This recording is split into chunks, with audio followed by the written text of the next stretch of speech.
Buon pomeriggio, benvenuti al sesto appuntamento con i Digitalk, incontri con le 11 aziende fari manifatturieri del Friuli Venezia Giulia che il P4FVG ha selezionato facendo un assessment, conducendo un assessment in oltre 90, in quasi 90 aziende di tutto il territorio regionale.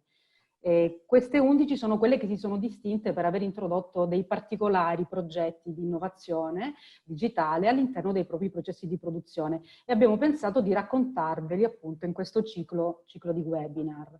Il P4FVG è il Digital Innovation Hub del Friuli Venezia Giulia, è un sistema di 26 partner che hanno il medesimo obiettivo di accompagnare le aziende del territorio in un percorso di digitalizzazione, di trasformazione digitale. Protagonista dell'appuntamento di oggi è Solari di Udine, un'azienda storica, davvero storica, oggi ce lo racconteranno, leader mondiale per la progettazione e produzione di display di informazione al pubblico, di sistemi di bigliettazione, LED, ma anche di sistemi di gestione dei parcheggi, gestione delle sale d'attesa degli uffici pubblici, delle risorse umane, controllo accessi e orologeria industriale. Ne parliamo oggi con Sabino Sinesi, che è il direttore tecnico di Solari di Udine. Sabino, buon pomeriggio. Buon pomeriggio. Insieme a Sabino c'è Michele Cimenti, che invece è il responsabile del progetto di Product Lifecycle Management, di cui parleremo oggi. Buonasera Michele. Buon pomeriggio, salve.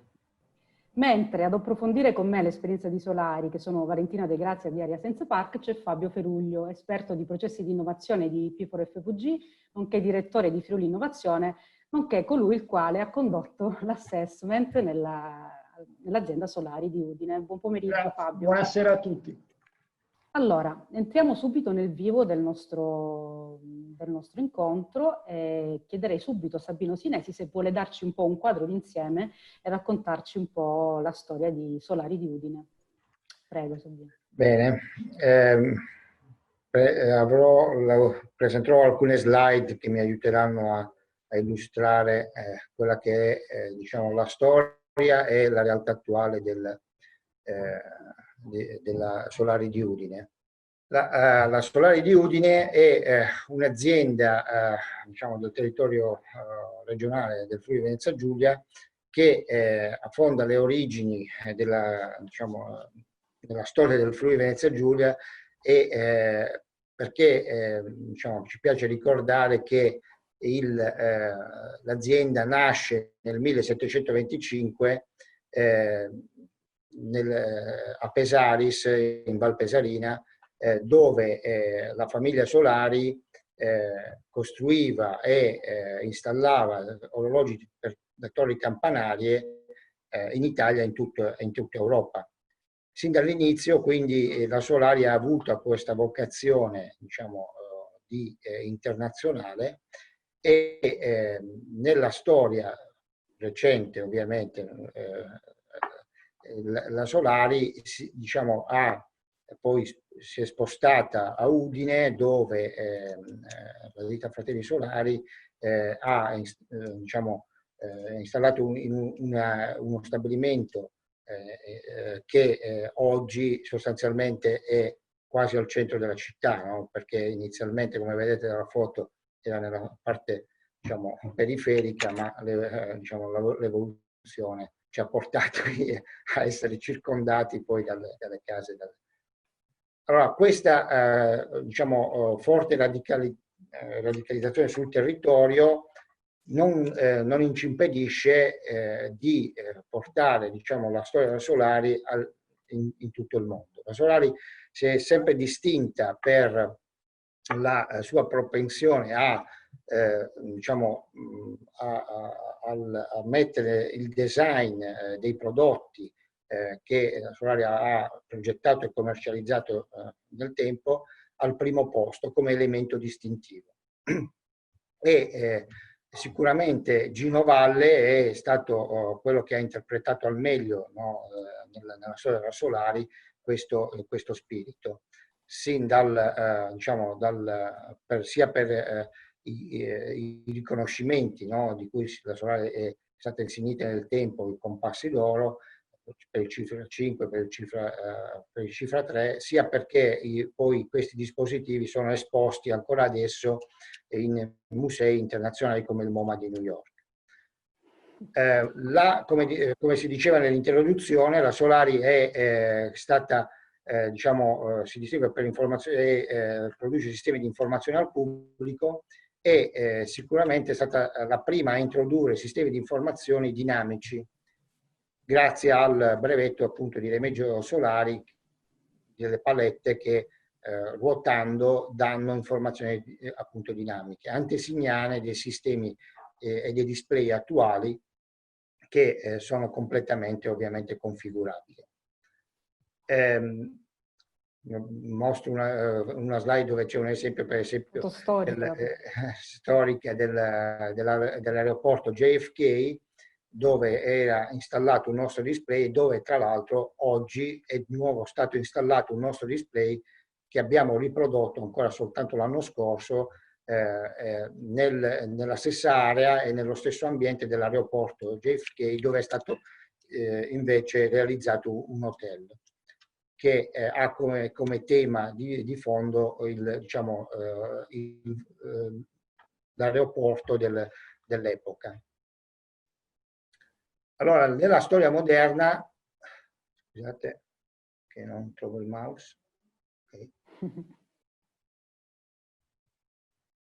Comunque, oggi la Solari è un gruppo che ha sedi in Italia, oltre che a Pesaris, a Martellago in provincia di Venezia, a Caserta e a Roma in Italia e a New York, dove ci sono delle sedi tecniche operative, oltre ad avere sedi tecnico-commerciali poi in India, piuttosto che in Canada, in Francia, in Germania. Questo per seguire meglio il mercato internazionale della Solari, perché nei prodotti della Solari, questa era la slide che volevo mostrare, la Solari sviluppa e commercializza sistemi appunto di informazione che movimentano milioni di passeggeri in tutto il mondo, nelle stazioni, negli aeroporti, sulle strade o nelle città, dando informazioni che, come nello spirito originale, gestiscono sostanzialmente il tempo delle persone, dando informazioni sugli orari delle partenze, sugli orari e le code, le attese negli uffici postali o piuttosto che appunto nelle stazioni metropolitane e così via. Questo per esempio sistemi di bigliettazione per appunto accedere ai binari, alle metropolitane, e in tutti questi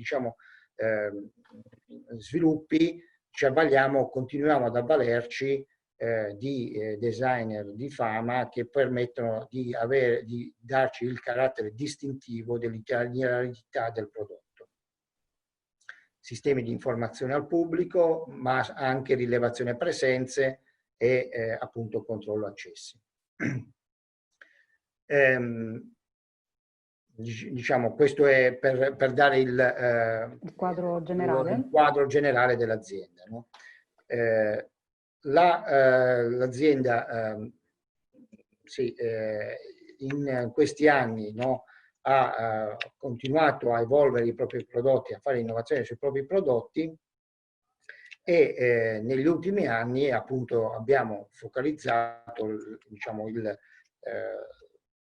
l'orientamento verso la digitalizzazione sia dei processi interni sia appunto dei prodotti che l'azienda produce.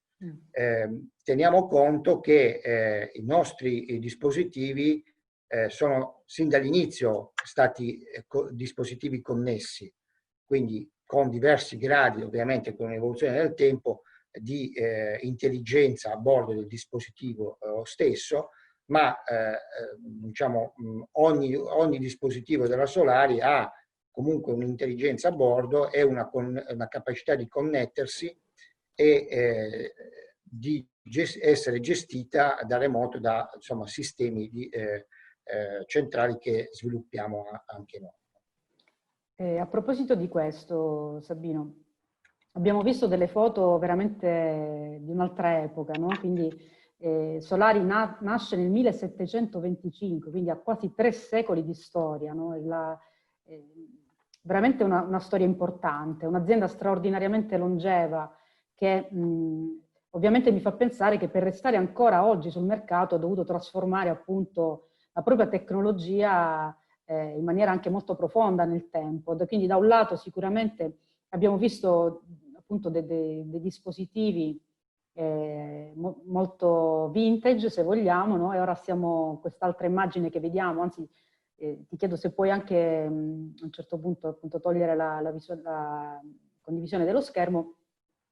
Stiamo vedendo, insomma, vediamo delle immagini molto diverse tra di loro. Ti vorrei chiedere se riesci un po' a farci capire quali sono stati i momenti principali di trasformazione tecnologica dell'azienda per riuscire a stare sul mercato per 3 secoli, insomma. In estrema sintesi, ovviamente. Sì, in estrema sintesi e diciamo tenendo conto appunto ma sicuramente allora diciamo, nella storia dell'azienda diciamo, il discorso della informazione dinamica, no? Quindi di questo sistema di fornire informazioni che possono essere aggiornate e non fisse come diciamo, con delle scritte fisse, è sicuramente stato un aspetto importante, no, dell'evoluzione dell'azienda. Tant'è che poi con l'introduzione dei LED, questa diciamo, capacità di avere dei display di informazione con informazioni aggiornabili da remoto si è diciamo, amplificata, tant'è che oggi noi disponiamo e realizziamo dispositivi di visualizzazione che utilizzano le principali tecnologie di visualizzazione, che vanno appunto dalle tecnologie LED, dei pannelli LED, ai pannelli LCD, ma anche a diciamo, tecnologie innovative come l'inchiostro elettronico, con il quale adesso stiamo sviluppando nuovi dispositivi. Dal punto di vista diciamo, dei processi aziendali, per fortuna non c'ero ancora io ma in azienda, ma sicuramente la trasformazione da diciamo, sistemi di progettazione basati su tecnigrafi e quindi metodi classici di progettazione a sistemi CAD ha sicuramente costituito un passaggio, un'evoluzione profonda a livello di processi aziendali, no? Tant'è che poi l'azienda già da molti anni ha un sistema documentale digitale e quello che noi avevamo voluto fare con il progetto, diciamo, chiamiamolo PLM, ma il progetto strategico dell'azienda è proprio un'evoluzione di questi sistemi che in qualche modo esistevano ma non erano completamente automatizzati e connessi tra di loro. Bene, ora ne parliamo meglio. Prima però appunto di entrare nel vivo del progetto di cui parliamo oggi, volevo fare una domanda a Fabio Feruglio. Volevo chiedergli, ecco, dal suo punto di vista, da insomma, esperto di processi di innovazione, volevo capire cosa dell'azienda Solari lo avesse maggiormente colpito una volta appunto fatto l'assessment. Certo, ma abbiamo visto che Solari è nata sostanzialmente per misurare il tempo, quindi questo era il significato di questa azienda e quello che si respira entrando in Solari è che è un'azienda che è tesa a precorrere i tempi, quindi a giocare in anticipo sui tempi. Tra l'altro, come dicevate, è stata fondata da 2 inventori, quindi ha permeato una cultura dell'innovazione che si è sviluppata, come hai detto, in quasi 300 anni. Però è un'innovazione non solo tecnologica, perché abbiamo sentito già, è stato fatto cenno al design industriale, Ma pensa che quando hanno implementato quel pannello che si è visto all'aeroporto JFK di New York, c'era il problema della manutenzione, perché se si guastava una paletta, chi andava da Pesaris a New York? E istituirono un piccolo gruppo di manutentori a New York gestendo in outsourcing la manutenzione. Quindi 60 anni fa c'era già questa logica di innovazione nei modelli di business. Poi ricordo anche che fu scelta da Spielberg per il film The Terminal, quindi Tom Hanks, quando guardava il pannello che gli diceva quali voli avrebbe potuto prendere ma non glielo lasciavano prendere, era il pannello della Solaire. Venendo a Industria 4.0, quindi anche alla motivazione. La motivazione per cui è stata scelta e premiata come faro è appunto, come è stato un po' accennato, per l'implementazione di un sistema, si chiamano PLM, quindi Product Life Cycle Management, ma serve alla gestione integrata del prodotto, diciamo sia dalla parte della progettazione fino alla produzione e poi ai clienti, alla gestione del cliente. Allora, per arrivare a una domanda da fare a Solari, noi sappiamo che per implementare con successo questi sistemi ci vuole innanzitutto una fortissima integrazione organizzativa, un'integrazione dei processi, e questo stesso intervento, come un po' è stato detto, si colloca in un piano strategico aziendale che utilizza Industria 4.0 come uno strumento, quindi a supporto di un modello di business e di una strategia aziendale. Quindi chiederei al dottor Sinesi di raccontarci un po' perché sia così importante per Solari un oggetto che deve seguire tutta l'evoluzione del prodotto, dalla progettazione fino alla relazione col cliente, e poi sì, si chiama Product Life Cycle Management, però poi arriva al cliente. Ecco, se ci dà qualche elemento di questo progetto e di questa strategia di business che lo ha guidato. Sì. Allora, prima di tutto mi preme dire che Solari ha, diciamo, circa un paio di anni fa, cominciato a investire in Industria 4.0 in attrezzature, no, automatizzate e connesse con i sistemi di progettazione, in maniera da, per esempio, la progettazione elettronica connessa direttamente con le macchine che producono le nostre schede. E questo è stato il primo passo che ci ha portato diciamo, a immaginare un'evoluzione, no, dei nostri processi aziendali diciamo, nel solco di quello che viene inteso come Industria 4.0. Poi ci siamo resi conto che solo l'approccio di tipo diciamo, tecnologico non era sufficiente, e abbiamo immaginato un progetto strategico sul quale il PLM è un elemento fondamentale, ma è, diciamo, corredato da progetti e diciamo, attività altrettanto importanti che hanno riguardato il cambiamento del sistema gestionale, un nuovo ERP che è connesso con il sistema PLM, e la rivisitazione dei layout aziendali di produzione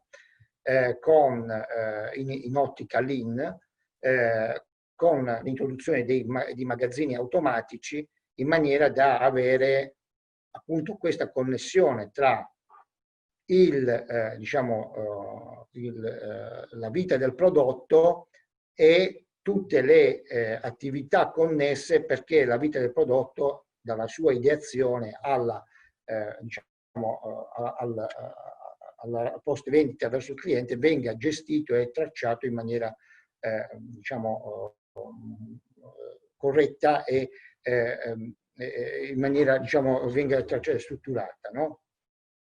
Questo è particolarmente importante per noi come Solari, perché noi in Solari sviluppiamo prodotti molto customizzati rispetto alle richieste del cliente, cioè sono quasi ritagliati sulle richieste del cliente, per cui è molto importante per noi avere, diciamo, la traccia di quello che è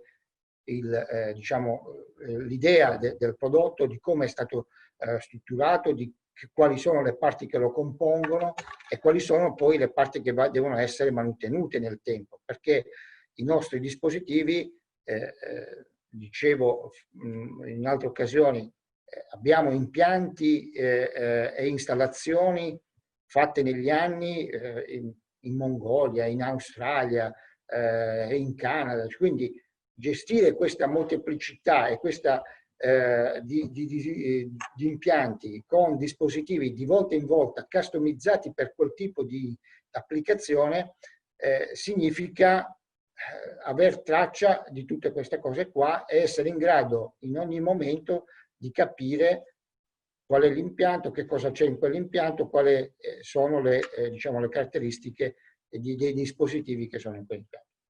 Ecco, detto questo, per noi quindi il PLM è diciamo, diventato l'elemento centrale dal punto di vista tecnico, no? Perché l'idea è quella di avere diciamo, dall'ideazione che viene dalle richieste del nostro cliente e quindi alla gestione della documentazione tecnica, no? Del CAD, non solo meccanico ma anche elettronico e anche elettrico, alla gestione della, diciamo, della struttura e delle distinte basi dei dispositivi. Tutto questo con il nuovo sistema PLM viene integrato e permetterà, perché abbiamo appena attivato, adesso è una settimana che abbiamo fatto il go live del nuovo sistema insieme con il nuovo ERP, ci permetterà di avere diciamo, traccia dell'evoluzione del prodotto in termini di varianti, in termini di diciamo, evoluzioni e di upgrade dovuti a, per esempio, evoluzioni tecnologiche, no? Quindi quando il cliente ci fornisce diciamo, abbiamo dei contratti di manutenzione sui nostri dispositivi, noi dobbiamo non andare a sostituire il dispositivo, ma che poi magari ha anche una funzione e un aspetto, tra virgolette, storico e di design, ma dobbiamo renderlo continuamente funzionante e adeguato alle tecnologie diciamo attuali.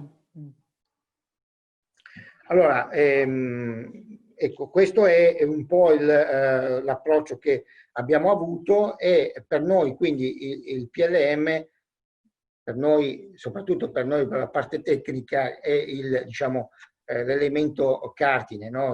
Dal quale noi pensiamo di ottenere vantaggi in termini appunto. Quindi Sabino, dal CRM al magazzino al post vendita, diciamo, tutto integrato in un'unica piattaforma. Io volevo chiedere a Michele Cimenti, a questo punto, se ci può far vedere qualcosa e magari ci fa un po' capire anche lo stato dell'arte di questa... Sì, certo. Allora io vi farei vedere un attimo un po' l'interfaccia giusto per capire cosa fa il PLM, che comunque è appunto, come diceva prima Sinesi, è una parte di tutto il sistema, c'è la parte poi gestionale, ERP, quindi diciamo che le due cose si integrano in maniera diretta e quello che fa uno viene trasferito all'altro e poi viceversa ci sono dei ritorni anche verso la parte, diciamo così, del PLM. Allora, io vi farei vedere così un'interfaccia giusto per far vedere di cosa fa fondamentalmente o che dati si possono trovare e quali sono le cose che poi sia progettisti da un lato, sia anche diciamo così altre aree dell'azienda, un po' tutte, diciamo, possono attingere per ottenere delle informazioni che gli possono essere utili sia per la produzione, sia per quanto riguarda appunto documentazione legata agli articoli, ai codici, e anche poi per introdurre dati che possono essere utili per la gestione della vita del prodotto, diciamo così. Ma è già in uso?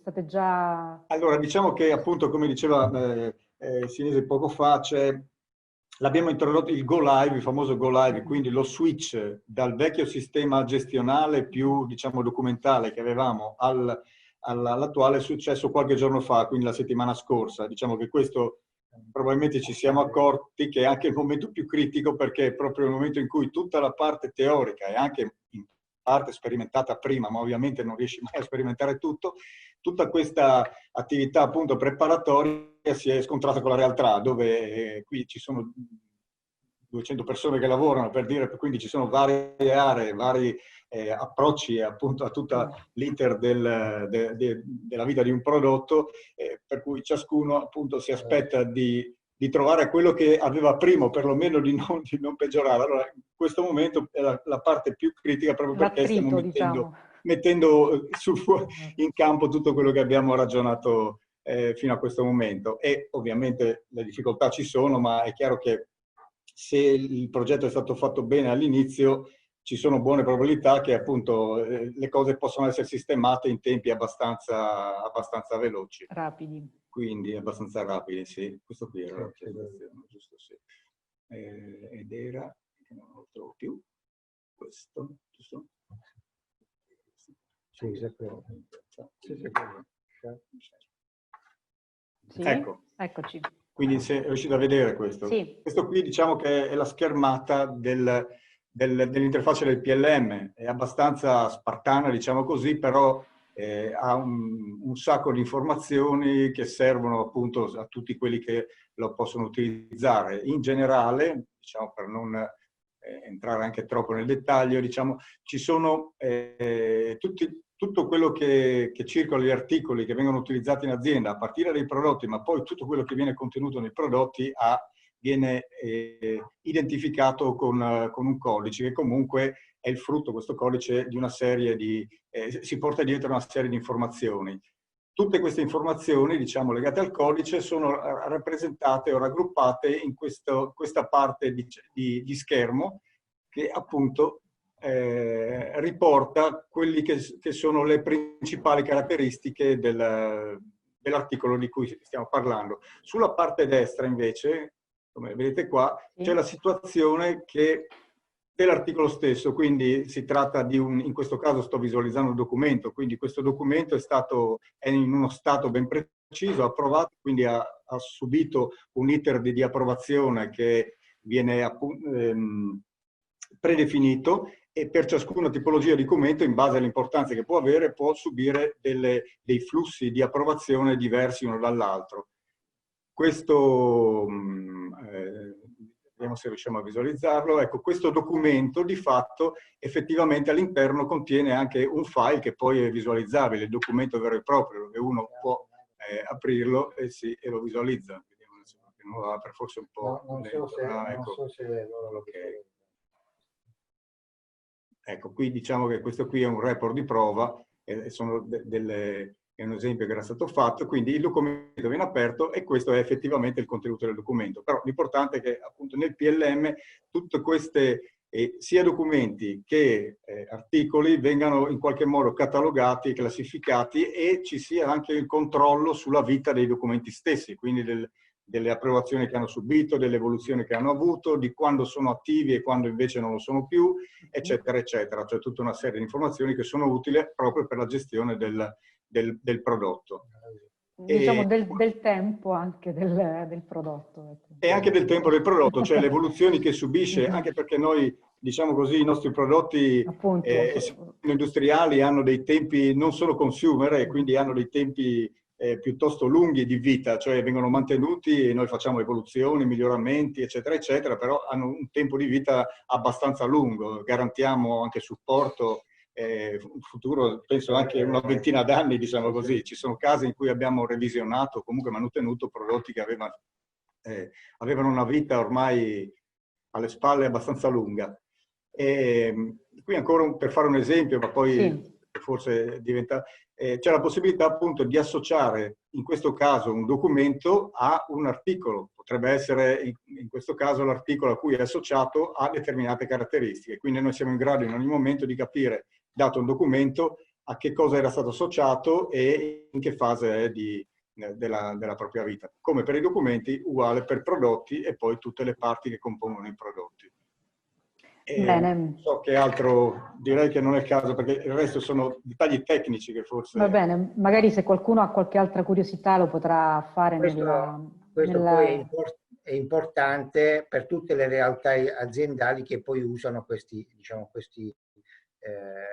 strumento, no? Nel senso che la distinta viene utilizzata dall'ufficio acquisti per l'approvvigionamento, ma la nostra assistenza post vendita in ogni momento può vedere attraverso il codice articolo e la matricola associata quello che è la distinta di quel dispositivo e avere la documentazione del dispositivo che sta guardando e che sta diciamo manutenendo. Su questo, Sabino, volevo chiederti proprio un approfondimento proprio sugli vantaggi. I vantaggi che... Sì, allora per noi i vantaggi, come ho detto, sono sicuramente quello più importante è quello di avere una tracciabilità della vita del prodotto proprio a causa della sua customizzazione spinta, della customizzazione spinta che abbiamo nei nostri prodotti. Ma anche in termini, diciamo, di riduzione dei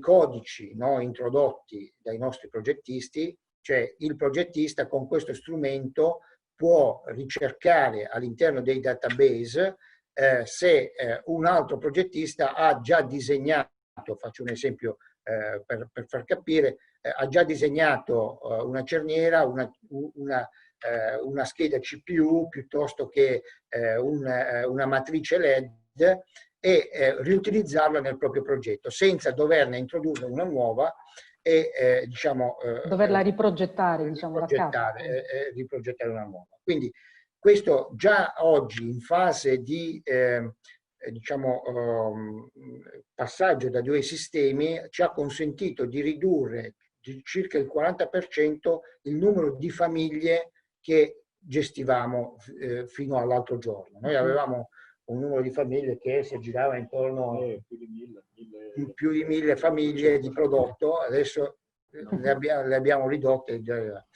L'idea è che poi nell'utilizzo anche il numero di codici introdotti, oggi siamo a centinaia di migliaia di codici, 70.000 codici, no, di prodotto. Il nostro obiettivo è quello di ridurre fortemente questa proliferazione, sì, proprio perché grazie a questo strumento si potrà fare una ricerca avanzata e quindi il progettista avrà a disposizione un database diciamo molto più ricco e molto più diciamo di informazioni. Ecco, l'altro diciamo vantaggio principale è quello di poter gestire in maniera efficiente le revisioni e le evoluzioni del prodotto, quindi, e averne traccia, quindi non soltanto sulla memoria delle persone, ma in maniera documentata. Quindi l'evoluzione di un prodotto che adotta nel tempo, no, a causa dell'evoluzione tecnologica, CPU diverse piuttosto che tecnologie di LED diversi, vengono tracciate nel sistema e io in ogni momento posso sapere se il codice prodotto prodotto e progettato in una certa data ha a bordo qualcosa che piuttosto che qualcos'altro che è stato variato. Sì, ovviamente questo si porterà dietro una riduzione degli errori dovuti alle operazioni manuali che potevano essere fatte prima e ci aspettiamo anche una riduzione dei tempi, ma non dei tempi di progettazione in se stessa, ma dei tempi a basso valore aggiunto. Oggi il progettista doveva, una volta progettato, fare una distinta base, renderla disponibile al sistema gestionale, introducendo i codici della distinta, diciamo, uno per uno. In questo momento, con questo nuovo sistema, il CAD direttamente produrrà le distinte e in automatico nel PLM, il PLM in automatico le passerà al sistema gestionale, che ne trarrà fuori una esigenza di approvvigionamento, quindi dei materiali diciamo, della distinta, e di conseguenza andrà a fare sostanzialmente una differenza tra quello che è a magazzino e quello che è necessario acquisire, no? E quindi questo sistema ridurrà sostanzialmente questo nuovo approccio, ci aspettiamo che ridurrà sensibilmente i tempi che oggi sono dedicati a fare questi passaggi, tra virgolette, manuali tra sistemi diversi. Chiaro. Posso chiederti anche se appunto questo nuovo approccio, diciamo così, no, che state mettendo in piedi, vi ha portato anche davanti a nuovi scenari, cioè cosa c'è nel futuro di Solari? Allora, ovviamente adesso l'idea sarà quella di utilizzare, diciamo, oltre per i processi interni, anche a immaginare prodotti o servizi nuovi con questo tipo di approccio. Per noi, per esempio, il servizio di after sale è un servizio fondamentale, no? Per cui l'idea di appunto essere in grado di diciamo, sia di efficientare i magazzini attraverso la tracciabilità che abbiamo, e quindi avere a magazzino soltanto le cose che effettivamente sono necessarie per essere, diciamo, per la manutenzione dei prodotti, sia il fatto che un manutentore che è allocato a New York su un palmare piuttosto che su un PC possa aprire una schermata e vedere, diciamo, quello che è il progetto e la documentazione di quel dispositivo, ci porterà a fornire, diciamo, sicuramente nuovi servizi. Si potrebbe pensare, però questo è un passo successivo, a fare anche qualcosa che è legato alla realtà aumentata, piuttosto che alla manutenzione predittiva, che è una delle cose che vogliamo implementare attraverso diciamo, l'introduzione di piattaforme IoT sui nostri dispositivi. Bene. Allora, un'altra domanda che volevo farvi è legata al fatto che siete un'azienda faro, quindi siete uno dei fari manufatturieri di P4FVG, che sappiamo è nell'ambito del sistema Argo, questo progetto, insomma, finanziato dalla Regione Friuli Venezia Giulia, dal Mise e dal NUR. Voi siete una di queste 11 aziende faro. Volevo capire, Solari, ecco, se è contenta di essere appunto un'azienda faro, e come pensa di poter in qualche modo influire in maniera positiva sul resto del sistema produttivo regionale con la propria esperienza, e anche se l'innovazione che state mettendo in campo pensate possa essere replicabile in altre aziende del territorio. Sicuramente ci fa piacere, sia per, diciamo, il riconoscimento che alla nostra azienda, gli sforzi che le persone che lavorano in questa azienda stanno facendo, perché poi è uno sforzo aziendale, no? Perché non soltanto l'introduzione o l'acquisizione di software, ma c'è un discorso di formazione delle persone e di diciamo, intelligenze che sono state messe intorno a questo progetto per immaginare e reingegnerizzare anche i processi aziendali. Quindi sicuramente ci fa piacere e personalmente mi fa piacere per le persone che ci stanno lavorando e ci hanno lavorato. Detto questo, credo che sia assolutamente replicabile, perché diciamo, se è stato fatto in un'azienda che ha, come si diceva all'inizio, 300 anni di storia, tanto sicuramente si può fare in aziende che magari hanno una storia un po' più breve, nel senso che magari ci saranno anche meno dati da trasferire, no? Di quelli che dobbiamo trasferire noi. No, però a parte adesso la battuta, sicuramente è assolutamente un progetto replicabile. Quello che forse diciamo, mi sento di dire è che effettivamente l'approccio strategico è un approccio vincente da questo punto di vista, se si vuole. Poi noi l'abbiamo fatto tutto in un colpo, no? Magari si può anche fare, diciamo, a step diversi, però sicuramente bisogna farlo a 360 gradi all'interno dell'azienda, perché altrimenti l'impatto è sicuramente meno dirompente, meno dirompente, meno innovativo. Bene, un'ultima domanda da Fabio Feruglio, poi passiamo alle domande dal pubblico. Beh, innanzitutto vorrei sintetizzare e mettere un po' in guardia chi pensa che semplicemente acquistando una tecnologia replichi un'implementazione di successo. Non è assolutamente così.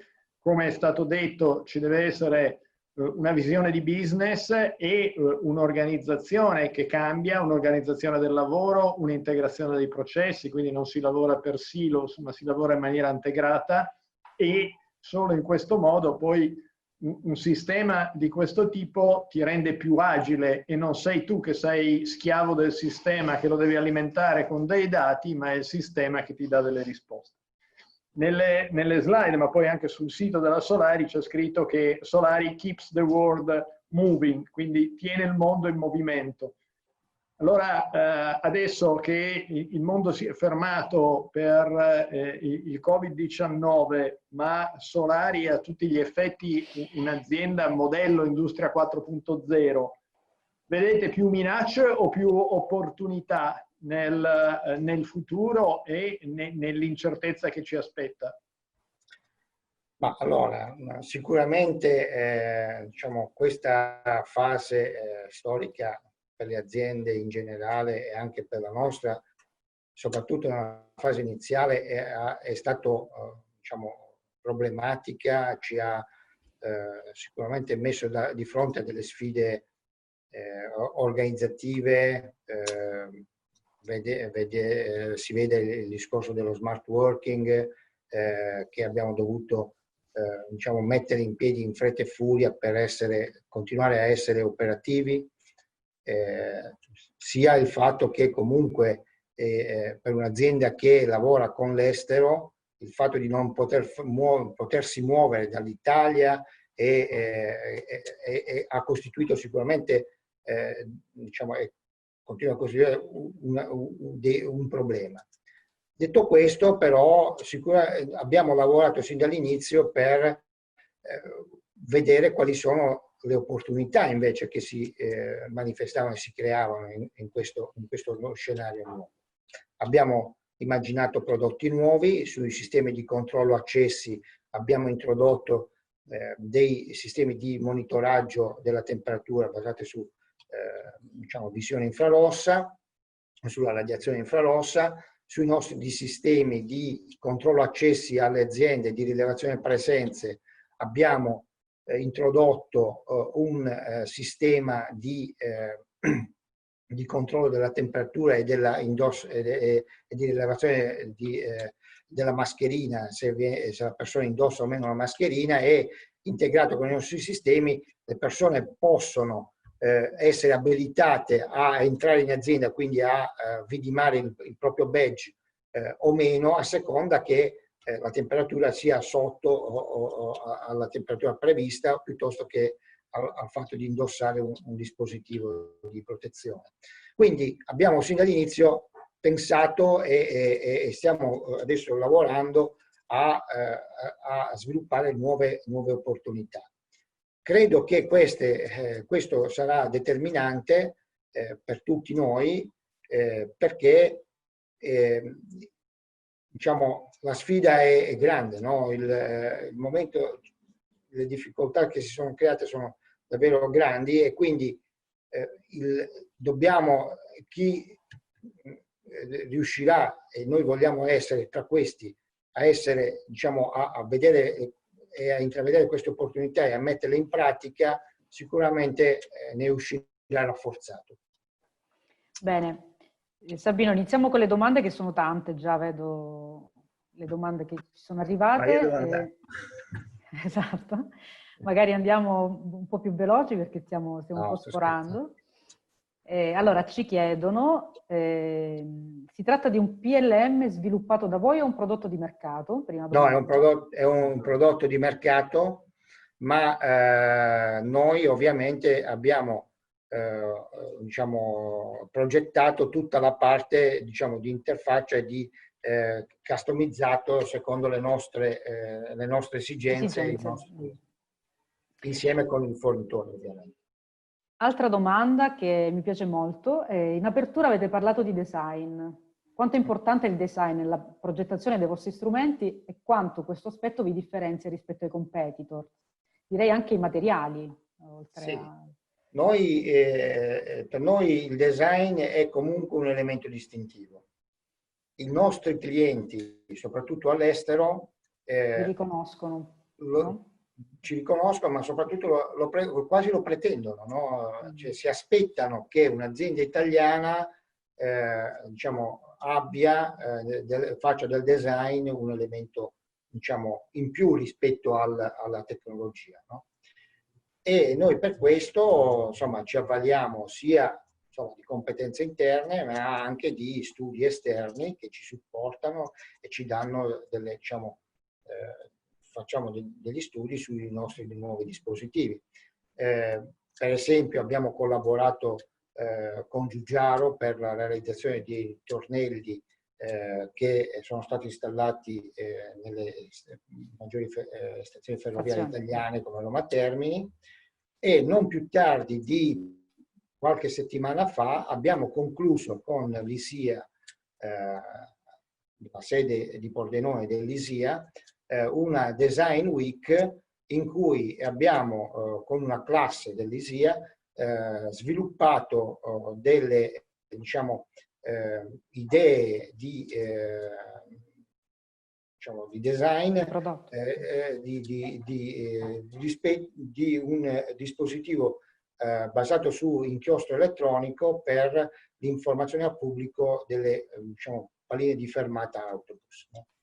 E lo abbiamo fatto tra l'altro in smart working, è stata un'esperienza anche quella, perché ovviamente noi abbiamo dovuto dare le indicazioni del contesto, quali erano le funzionalità che ci aspettavamo ai ragazzi, e loro, i ragazzi in una settimana hanno sviluppato delle idee di prodotto che noi pensiamo poi diventino diciamo, degli spunti, delle idee per i nostri progettisti per sviluppare dei prodotti innovativi. Bene, altra domanda. C'è una corrispondenza molto elevata tra quanto progettato e quanto realizzato. No, scusate, è una domanda, quindi c'è questa corrispondenza? Ossia il progetto... Tra quanto progettato e quanto realizzato. Entra nel merito, dice: il progetto si spinge fino alla singola vite? Se no, sì. Come vengono inserite a sistema le modifiche che intervengono in produzione? Questo forse mi chiede... Sì, no, il sistema si spinge fino alla vite, questo è chiaro, sicuro. È quello sì, è così. E non ho capito l'ultima parte, come si cala in produzione? Come vengono inserite a sistema le modifiche che intervengono in produzione? Ecco, c'è diciamo così, c'è una retroazione, quindi un feedback. Se ci sono delle modifiche vengono segnalate, ovviamente vengono segnalate. Se la progettazione ritiene che siano modifiche, cioè molte volte sono suggerimenti o cose del genere, vengono recepite, quindi è la progettazione stessa che revisiona il proprio progetto per rilasciando una nuova versione che appunto ingloba le modifiche. Altra domanda? Sul discorso delle viti, no? Che è insomma, una curiosità, è esattamente uno dei motivi, no? Per cui un sistema di questo tipo è importante. Lei immagini, no? Che in un ufficio tecnico con una decina di progettisti ciascuno comincia a introdurre la propria vite sul proprio dispositivo. Solo di viti, negli anni la Solari credo che avesse codici, qualche migliaia di codici di viti. Con questo sistema noi invece pensiamo, adesso il discorso della viti poi si traduce su tutti gli altri, però che si arrivi a una standardizzazione e a un riuso dei codici proprio nell'ottica che dicevo prima, no? Quindi noi due, se progettiamo lo stesso sistema, utilizziamo lo stesso codice di vite e non ne introduciamo due. Chiaro. Mi chiedono ancora, il sistema integra anche la gestione dei controlli qualità dei prodotti? Fabbricazione e controllo, sì, ci sono anche i punti di controllo, appunto lì c'è il piano di fabbricazione e controllo, però questi sono, diciamo, tracciati e il sistema tiene traccia di questi punti di controllo che devono essere effettuati con le relative procedure di collaudo, eccetera, eccetera.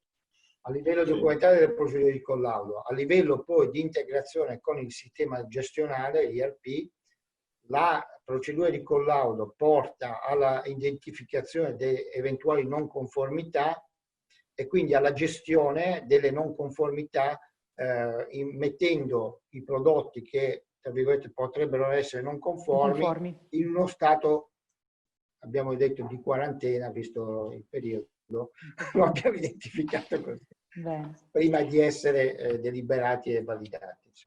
Altra domanda, avete pensato di sviluppare un progetto di digital twin dell'azienda o dei prodotti e quindi certificarvi digital?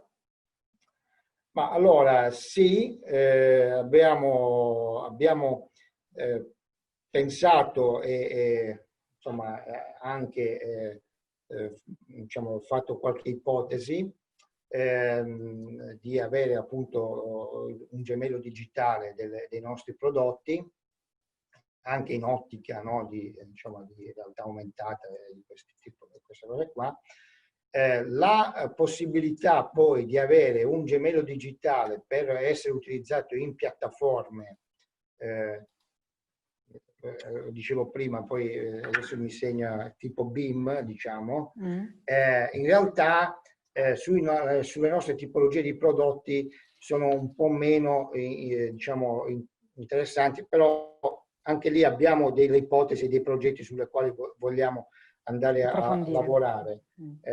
Questo soltanto perché insomma è dovuto un po' alla customizzazione del prodotto per il cliente, non sostanzialmente. Quindi... Bene, allora l'ultima domanda. L'azienda segue qualche particolare politica legata alla sostenibilità ambientale? Avete possibilità di riciclare o riutilizzare in maniera diretta materiali o componenti alla fine del ciclo di vita dei vostri prodotti? Allora, noi siamo certificati ISO 14001 come azienda e abbiamo diciamo, implementato e implementiamo di continuo diciamo, metodologie che ci permettono di migliorare il nostro prodotto dal punto di vista dell'impatto ambientale. I nostri prodotti sono, diciamo, quelli che sono di grandi sistemi, sono prodotti metallici, la progettazione è fatta, abbiamo fatto formazione negli anni scorsi anche in collaborazione con